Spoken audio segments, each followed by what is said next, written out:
আমরা সবাই জমাট বাঁধা রক্তপিণ্ড ছিলাম মায়ের পেটে। আজকে আমরা আল্লাহ দ্রোহী হয়েছি, কিন্তু আমরা পেটের মধ্যে এতটুকু জমাট বাঁধা রক্তপিণ্ড ছিলাম। সূরা ইয়াসিনের মধ্যে আল্লাহ পাক এই কথাটা বলেছেন, তোমাদেরকে তো নুতফা থেকে সৃষ্টি করেছি, ফাইদা হুয়া খাসিমুম মুবিন, যখন সে বড় হয়েছে সুস্পষ্টভাবে আল্লাহর বিরুদ্ধাচরণ করছে। আমরা যদি না থাকি এই পৃথিবীতে, আল্লাহর দ্বীনের কোনো ক্ষতি হবে? এই পৃথিবীর আবর্তন থেমে যাবে? আমাদের বউ বাচ্চা কাচ্চা, বাবা মা, স্ত্রী সন্তান, এরা কি না খেয়ে মারা যাবে? মনে করেন আমরা এখন সবাই মরে গেছি, কথার কথা বলছি, নাউজুবিল্লাহ, আমাদের পরিবারগুলো কি থেমে যাবে? আত্মীয় স্বজন থেমে যাবে? আমাদের সমাজ থেমে থাকবে? কেউ থেমে থাকবে না। মাঝখান থেকে আমরা আমাদের জীবনের সময়টা হারিয়ে ফেললাম। অতএব আমরা আল্লাহর জন্য বাঁচি, আল্লাহর দ্বীনের জন্য। এখন দ্বীনের ক্ষতি যারাই করবে তাদের বিরুদ্ধেই সোচ্চার হতে হবে। আল্লাহ পাক বোঝার তৌফিক দান করুন। আমি যে কথা বলছিলাম, কোরআন নাজিল হয়েছে লাইলাতুল কদরে। এখন এই কদরের রাতকে ইবাদতের জন্য খাস করে নিতে হবে। শেষের দশক এবং বিজোড় রাত 21, 23, 25, 27, 29। বলছিলাম রমাদান মাস এবং লাইলাতুল কদরকে সম্মানিত করা হয়েছে একটা কারণেই, কারণ এই মাসে এই রাতে আল কোরআন নাজিল করা হয়েছে। এটাই কারণ। কোরআন কখন নাজিল হলো? যখন সমাজে সুদ আছে, মদ আছে, জেনা আছে, ব্যভিচার আছে, শিরক আছে, এরকম সমাজে প্রথম কি নাজিল হলো? পড়ো। প্রথমে নাজিল হয়নি শিরক করো না, প্রথমে নাজিল হয়নি যে সুদ খেও না, প্রথম আয়াত এটা ছিল না জেনা করো না, প্রথম আয়াত এটাও ছিল না মূর্তি পূজা করো না। হ্যাঁ, প্রথম আয়াত কি? ইকরা, পড়ুন।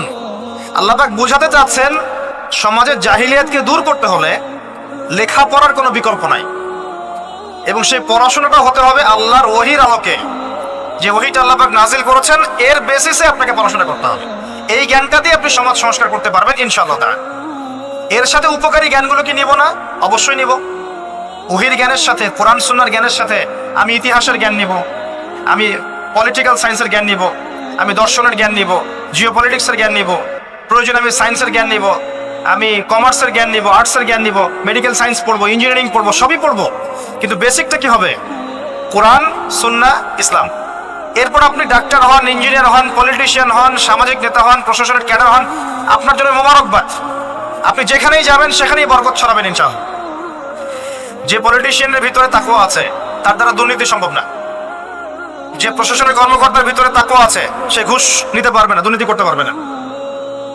যে আলেমের ভিতরে তাকওয়া আছে সে দিনকে দুনিয়ার বিনিময়ে বিক্রি করবে না। যে ডক্টরের ভিতরে তাকওয়া আছে সে ডাক্তার হবে, কসাই হবে না।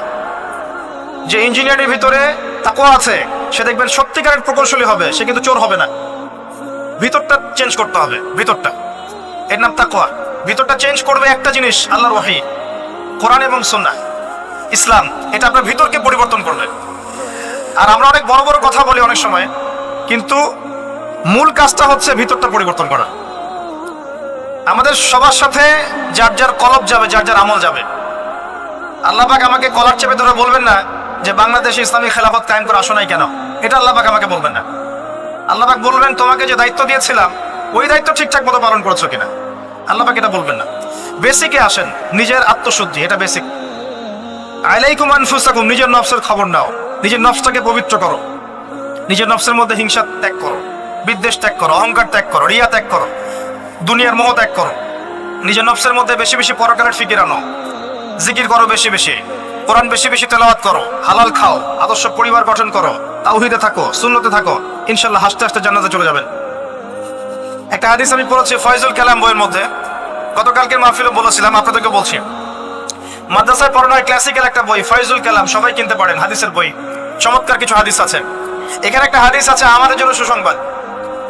নবী সাল্লাল্লাহু আলাইহি ওয়াসাল্লাম বলছেন, হে সাহাবীরা, তোমরা এমন একটা যুগের মধ্যে বাস করছো যেই যুগে কেউ যদি ইসলামের 10% ছেড়ে দেয় সে ধ্বংস হয়ে যাবে। সাহাবীদেরকে বলছেন তোমরা এমন একটা যুগে বাস করছো, এই যুগে ইসলামের 1/10 কেউ ছেড়ে দিলে সে ধ্বংস হয়ে যাবে। কিন্তু তোমাদের পরে এমন একটা যুগ আসবে যেই যুগে মানুষ যদি 1/10 ধরে রাখতে পারে, 10% ধরে রাখতে পারে, তাহলেই নাজাত পেয়ে যাবে ইনশাআল্লাহ। আমরা সে যুগে আছি না? আমাদের চতুর্দিকে ফিতনা নয় কি? আপনার ঘরে ফিতনা, সমাজে ফিতনা, ইকোনমিক্সে ফিতনা, রাষ্ট্রে ফিতনা, বিশ্বে ফিতনা, ধর্মে ফিতনা, সবখানেই ফিতনা, ফাসাদ। আমরা সেই যুগের মধ্যে বাস করছি। আসুন, আল্লাহ পাক কোরআন নাজিল করলেন, প্রথমে পড়তে বললেন। তার মানে আল কোরআন এবং সুন্নাহ এগুলাকে পড়া শিখতে হবে। বড় বড় স্বপ্ন দেখার আগে আমাদেরকে বেসিক ঠিক করতে হবে, পড়াশোনা করতে হবে।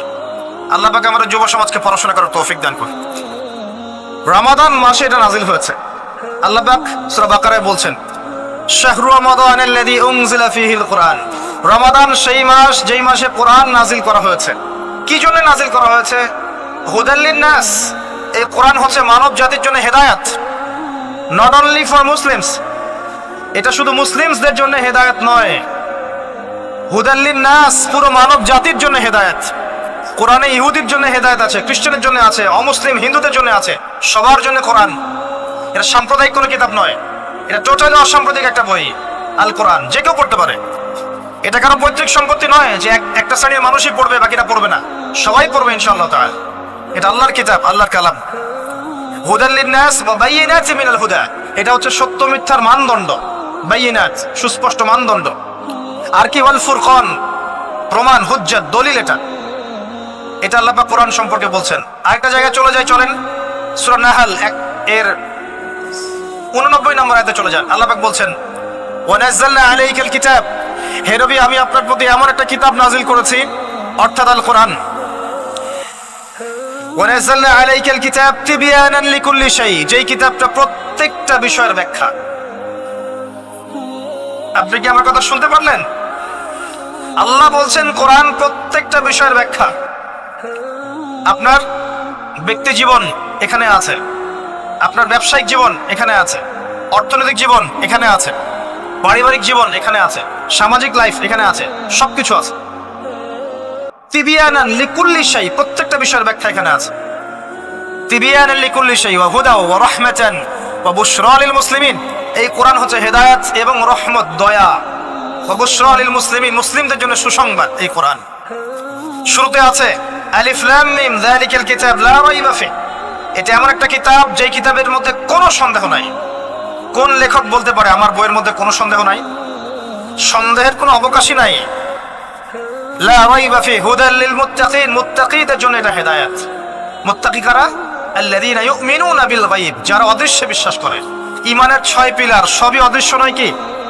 আল্লাহ অদৃশ্য, ফেরেশতা অদৃশ্য, আসমানে আগের কিতাবগুলো দেখি নাই, অদৃশ্য। নবী রাসূলগণ দেখি নাই, অদৃশ্য। পরকাল, ওয়াল ইয়াউমিল আখির, ওয়াল ইয়াউমিল আখির দেখি নাই, অদৃশ্য। ওয়াল কদরি খাইরিহি ওয়া শাররিহি, তাকদীর অদৃশ্য। আল্লাযীনা ইউমিনুনা বিল গায়বি, মুত্তাকি তারা যারা গায়েবে বিশ্বাস করে, অদৃশ্যে বিশ্বাস করে। আর এখনকার শিক্ষা দর্শন আমাদেরকে শেখায়, পশ্চিমাদের, চোখে যা দেখবো না বিশ্বাস করবো না। হ্যাঁ, তাদের দর্শন এরকম, যুক্তি দিয়ে প্রমাণ করতে পারবেন না, বিশ্বাস করবো না। বৈজ্ঞানিক ব্যাখ্যা দিতে পারবেন না, বিশ্বাস করবো না। সাইন্টিফিক্যালি প্রুভড হতে হবে, তারপর বিশ্বাস করব। অনেক সময় দেখা যায় মুসলিমরাও এর গলদ ধাঁধায় পড়ে যায় এবং বলে নামাজের উপকারিতার সাইন্টিফিক ব্যাখ্যা বলেন, তারপর নামাজ পড়বেন। নামাজের সাইন্টিফিক ব্যাখ্যা লাগবে, তারপর নামাজ পড়বেন। আল্লাহ পাক বলেছেন, ইয ক্বালা লাহু রাব্বুহু আসলিম ক্বালা আসলামতু লিরাব্বিল আলামিন। আল্লাহ পাক ইব্রাহিমকে বলেছেন আলাইহিস সালাম আত্মসমর্পণ করো, যখনই বলেছেন তখনই করেছেন। যখনই আল্লাহ পাক বলেছেন আত্মসমর্পণ করো, তিনি বলেছেন আসলামতু লিরাব্বিল আলামিন, আমি আত্মসমর্পণ করলাম। বাচ্চাকে জবাই করো, জিজ্ঞেস করেননি এর পিছনে বিজ্ঞান কি, যুক্তি কি, আর দর্শন কি? স্ত্রীকে রেখে আসো ওই জনমানব শূন্য জায়গায়, জিজ্ঞেস করেন নাই কারণ কি, রিজন কি, যুক্তি কি, বিজ্ঞান কি, দর্শন কি? আল্লাহ বলেছেন সামিআনা ওয়া আতা'না, এর নাম ইসলাম। আল্লাহর আদেশ যেখানে এসে যাবে এখানে যুক্তি, বিজ্ঞান, দর্শনের প্রয়োজন নাই। এই কনসেপ্টে আপনাকে মৌলবাদী হতেই হচ্ছে, কিছু করার নাই।